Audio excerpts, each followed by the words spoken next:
You're listening to Southeast Radio's Business Matters with Karl Fitzpatrick in association with Wexford Insurances. Challenge us at Wexford Insurances 0818 31 30 30. My first guest this morning is one of County Wexford's youngest female entrepreneurs, Denise Brophy from Glitterati Boutique. Denise, you might start by telling me a bit about yourself, please. Well, as you said, Karl, I'm 18 years old. I am probably County Wexford's youngest entrepreneur, and I'm living in Ballymurran at the moment, originally from Kildare. We moved down here about 7 years ago now. We just took a breakaway to Wexford and my parents fell in love with the area, so that's what prompted the move. I'm the eldest in my family and I'm just finished the Leaving Cert in June of 2012 and I'm awaiting the results coming now on Wednesday. What prompted you to start a business at the tender age of 18? Well, it all came about from a night out that I was on maybe in December 2011. I bought a dress for the event and it cost maybe €60, and after the night out, the photos went up on Facebook, and as every girl knows, the dress will never be seen again after the photos go up. So I brought back the dress, got my money back, no problem, but I thought, wouldn't it be great if there was an outlet where you could rent a dress and bring it back? It won't be hanging up in your wardrobe and it won't cost a fortune either. So tell me how Glitterati works. Well, basically what I do is I buy in designer dresses at their full retail price, and then I offer them to my customers for a fraction of the cost I bought them for a 3-day rental, including the dry cleaning. Tell me, is there a history of entrepreneurship in your family over the years? I suppose there is, yeah. When I was very young, about 7 or 8, my father invented a golf board game called Indo Golf. He was sick and he couldn't play golf for a while, so he invented the game so he could play it at home. And also my mother, she's a bioenergy therapist, so she trained in bioenergy, and now she has a practice at home and one in Evolve in Enniscorthy. And how supportive have your folks been in relation to this venture? They've been very supportive. They've always been behind me in everything I've done. They helped me put it together in the first place and gave me premises at home to work from, to start up Glitterati, and they've always been very supportive anyway, so I suppose without them I wouldn't be where I am today. I suppose it's an ideal business for the times we're in, in the current economic times. People can't afford to go out there and buy designer dresses, and I suppose this business gives them the opportunity to be able to wear designer dresses without having to fork out big money for them. Definitely, Glitterati is a really recession-friendly business, I think. I buy in the designer dresses for whatever they cost, but I don't think people want to pay the same price now that they're in a recession. People are more mindful of their money, so it's a handy outlet to have so that you can still wear your designer dresses. You don't have to forego the look, but you're paying a fraction of the cost. Is there much competition out there in this particular sector? Yeah, there definitely is competition, as with any other business. There's competition in Dublin and maybe in the west of Ireland also, but I don't feel threatened by them at all. So at this moment in time, are you working from a premises or online? We're working from both. We're online on Facebook and on Twitter, so orders can be made through there, and the courier will bring the dress straight to you. We're also in a premises in Ballymurran, just beside my home place, so that's where we're operating from at the moment.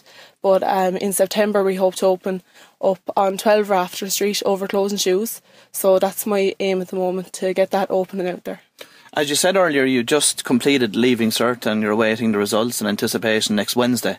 At this stage in most girls' lives, they're thinking about college, they're thinking about partying. Why are you different?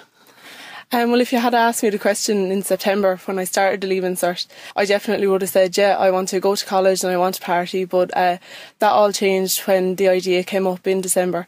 My first choice on the CAO is event management, so on the 20th of August I'll find out whether I got that place or not.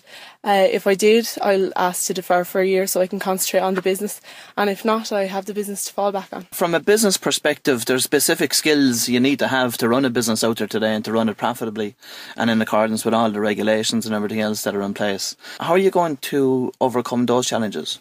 Well, when I was in school, I heard about the County Wexford Enterprise Board through one of my subjects called LCVP. I know through that they offer mentoring services and courses on how to start up your own business and how to manage the finance of it all. So they're definitely courses that I'd look into doing in the future, but at the moment I'm just so busy with Glitterati I don't have the time of day for it. Now, you mentioned LCVP. Tell me more about that, because it's great to see that entrepreneurship is being brought into second level education.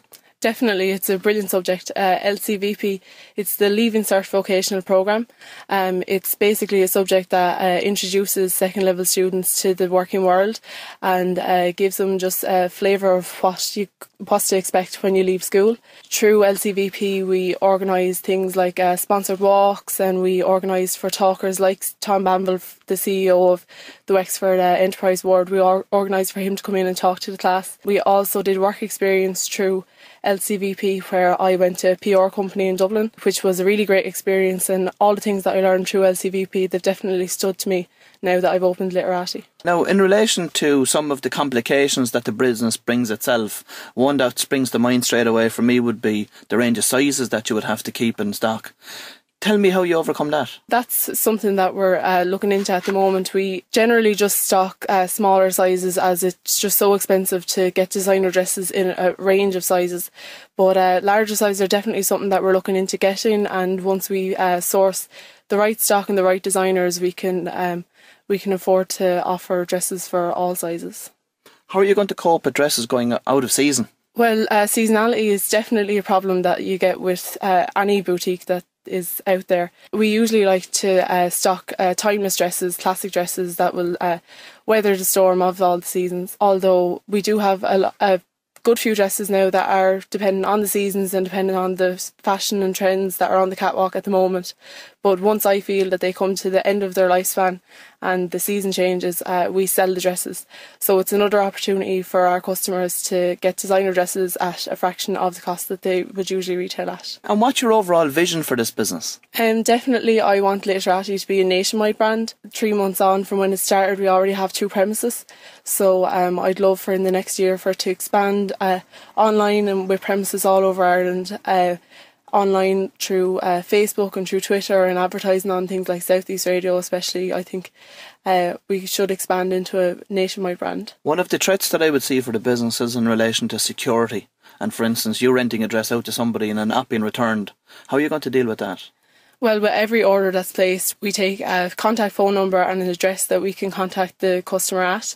And if the dress unfortunately does not come back, we have to take the necessary measures to make sure that it does come back to us in one piece. But thankfully, to date, we've had no problems with that. Everything has come back to us in one piece. But obviously, if that trend did change, we'd have to look into the necessary security measures and maybe taking credit card details for every order and things like that. Denise, I just want to remind our listeners that you're 18 years of age. Now, speaking to you here today in studio, you could be 35 years of age. What do you put that level of maturity down to? I definitely put it down to my parents. They've always just kept me grounded, and I think I've got that sense of drive from them, definitely. I've always been driven in everything I do, and always, I think I've been quick to grow up and fast to grow up. I've always wanted to be up there and owning my own shop and out there doing what the older people do. So definitely put it down to my parents and how they reared me, and school as well. I really enjoyed my time in school, and a part of me would be sad to say that I'm finished now, but definitely school and parents, they've just made me who I am today. Now, you grew up in the Facebook and Twitter age. How important do you think that both of those mediums are going to be in developing Glitterati as a nationwide brand? Well, Facebook already, it's been a huge help to me. I've gained so many customers through Facebook, and I think that that's my main form of advertising at the moment. I've utilised all the free aspects of Facebook so far, and I'm looking into maybe paying for advertisements and that kind of thing. Twitter also is a huge help, not so much for customers but for gaining contacts and like stock or suppliers and designers, finding out like what's trendy out there. Okay, so what you're finding is that Facebook is a great way to interact with consumers, but Twitter is more for the SME business type contacts that you need to develop. Definitely, yeah. Facebook is it's brilliant for my customers, and it lets them contact me personally. I put up pictures of my stock on Facebook so everyone can see what I have in stock at the moment. I have information on exactly what Glitterati is and how we operate. And we run competitions on Facebook also. Like, we just hit 200 followers, so we offered a free dress rental that's going on at the moment. And we always put up like new developments that are happening within Glitterati. Like when we signed the lease for 12 Rafter Street, that went up on Facebook, and now we're stocking Croatan, so we announced that on Facebook also. You also mentioned that you provide a personal stylist service. Explain that term to me. Well, the personal stylist service works on the basis when a customer comes into me and they decide on the dress that they want to wear. I'll recommend different accessories and different hairstyles, maybe a makeup style that will suit them so that they can have the whole outfit and look their best on the night. We figure out what kind of shape they are, what will suit them, what colours suit them, what doesn't suit them. Now that we're stocking crystal jewellery in the store, I can recommend what bangles maybe or earrings will set off the outfit and they can look their best at the event. And how have you developed that skill set? Well, at the moment I'm in the middle of completing a personal styling course, but I think it's always something I've had a flair for, and my mother was once a dress designer, one of her many careers, so I think I picked up the flair for it there first, but just being a girl anyway, I always have my finger on the fashion pulse and I kind of know what's in style. You've achieved a lot in the first 3 months of this business. What's in store for the next 3 months? At the moment I'm just concentrating on getting our After Street premises open and having premises where people can walk in off the street and just see what we have and hopefully find the dresses of their dreams. For the next 3 months I want to expand Glitterati online. Definitely it's a huge market that's out there online, so I want to expand it there and through advertising on Southeast Radio, advertising on Facebook, Twitter, etc. We have a few blogs also, so we use them to get in contact with our customers. I just want to expand it into a nationwide brand and it can only get bigger and better from here. Well, Denise, you're a real inspiration and a great role model. I'd like to take this opportunity to wish you every success with Glitterati Boutique. You're listening to Southeast Radio's Business Matters with Karl Fitzpatrick in association with Wexford Insurances. Think Wexford Insurances for your business insurance.